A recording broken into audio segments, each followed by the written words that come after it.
Bonjour à toutes et à tous, on se retrouve aujourd'hui pour une vidéo unboxing, une vidéo de unboxing du coup de cette petite lampe Philips Hue que j'ai achetée aujourd'hui sur boulanger.fr. Super promo d'ailleurs, je vous mettrai le lien dans la description. Super promo qui vous permet d'obtenir cette lampe plus le pont de connexion pour seulement 60 euros. Je sais pas combien de temps ça va durer, mais c'est tout simplement énorme. Sachant que la lampe en elle-même vaut 80 euros, le pont vaut 60 euros. Vous faites une économie de 57%, c'est vraiment pas négligeable. Si vous voulez commencer à mettre les pieds dans Philips Hue, ça me paraît être la meilleure offre du moment. Je vous mettrai le lien dans la description. Alors voilà, cette petite lampe. Alors je vous avoue, j'ai juste coupé le plastique, mais je n'ai pas regardé.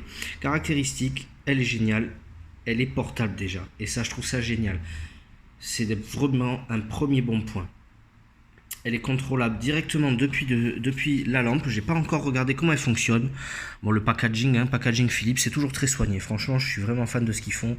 Tout ce qu'ils achètent, tout ce qu'ils impriment comme packaging, c'est toujours super sympa.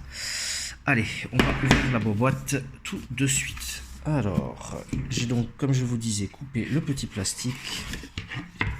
Alors, meetyou.com. Ok.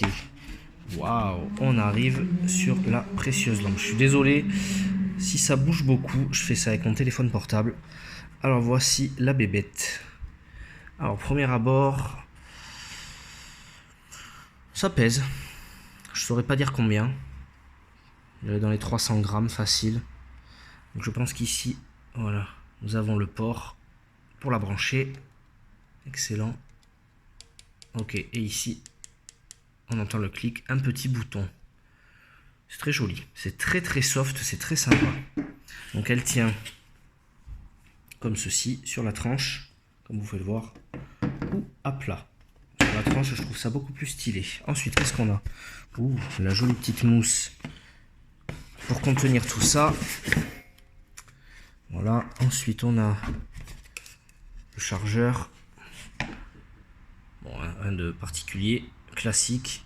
Le câble a l'air d'être assez long, c'est déjà une bonne chose. Et ensuite on a, si j'arrive à l'attraper, ça c'est toujours galère. On va faire comme ça, on va essayer de pas tout déchirer. Hop, excusez-moi, j'ai mis les mains devant la vidéo, c'est nul. Ok. Donc ça, je suppose que c'est une sorte de fascicule de garantie, d'accord. Et ici nous avons le Quick Start Guide. Traduisez, guide de démarrage rapide, bien évidemment. Vous aviez tous compris. Donc multilangue, c'est cool. Ok, alors, où se trouve le français? Pas encore.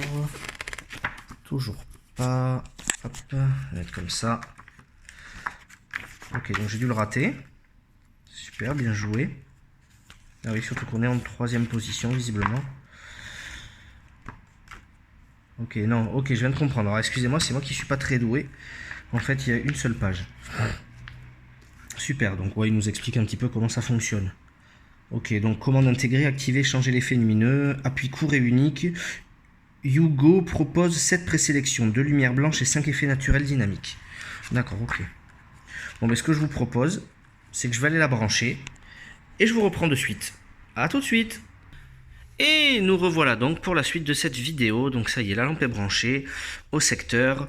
Donc je l'ai posée à plat. Alors le petit bémol, je trouve, c'est que le fil du coup, ça fait pas très joli. Et en plus, suivant comment il est orienté, je sais pas si vous voyez, regardez bien. Hop, ça tourne. Ça tourne, voilà. Le câble en fait emporte la lampe. C'est un peu dommage. Bon écoutez, c'est qu'un petit détail. Donc du coup, je suis désolé, ça sature un petit peu. On va tourner comme ça, voilà. Pour pas que ça abîme ma vidéo. Donc une pression courte. Voilà, on passe sur un éclairage beaucoup plus vif. Il n'y a pas à dire ça éclair. Ensuite on passe sur un ton, on va dire, ça ressemble un petit peu au lever du soleil, coucher du soleil. Voilà, vous voyez, je sais pas si vous voyez, ou peut-être une flamme. En fait c'est dynamique. Si vous voyez les variations de lumière, voilà. C'est quelque chose de beaucoup plus pastel, très agressif. Je suis pas très fan. Peut-être pour une lumière d'ambiance, mais pas de la lumière directe. Quelque chose derrière un meuble ou un canapé. Bleu. Ça déjà c'est plus léger. Pareil, on part sur des tendances bleu, bleu ciel, bleu foncé. Quelque chose vert, citron. un bleu nuit un peu plus intense, toujours aussi joli. Et ensuite on repart au début. Donc voilà, en l'ensemble c'est plutôt pas mal. Donc maintenant je vais la coupler avec mon boîtier et essayer de l'intégrer à tout mon petit système. Voilà, je vous ferai une petite vidéo pour vous montrer ce que ça donne. Je vais aussi la relier avec Alexa. Voilà, merci de m'avoir regardé. N'hésitez pas à laisser un petit pouce bleu. À bientôt, au revoir.